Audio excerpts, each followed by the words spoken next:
because you see, that Dagon was man-made. It was just a statue back then. But Dagon could be anything in our lives that tries to take the place of God. It could be that pride in your heart that is convincing you that you don't need anyone in your life, not even God. So Dagon could be that fear that keeps you from trusting in God. It could be that addiction that whispers lies telling you it's the only way to cope in your life. So it could be that bitterness that you have held on for years and you have refused to forgive.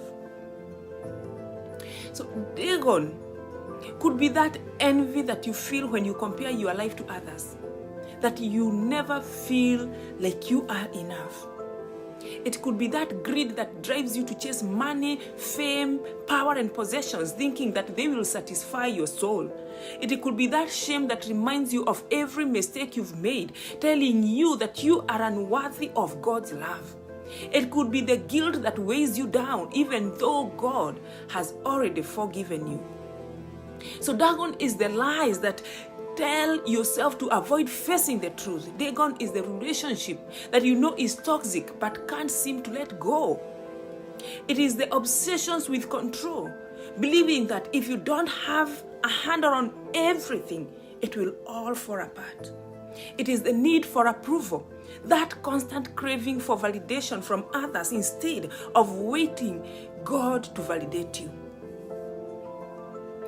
Dagon is that anger that flares up in your life at the smallest thing, damaging even your key relationships. It is the insecurity that keeps you from stepping into God's calling for your life. Dagon is that unforgiveness that you have buried deep, thinking it's protecting you, but it's only holding you hostage. It is the fear of failure that stops you from taking steps of faith.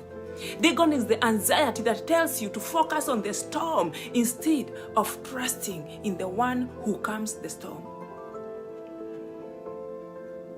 Dagon is the idol on self-reliance, telling you that you don't need God because you can do it all on your own. It is that pride of life, convincing you that your achievements define your worth. It is the despair that whispers that God has forgotten you.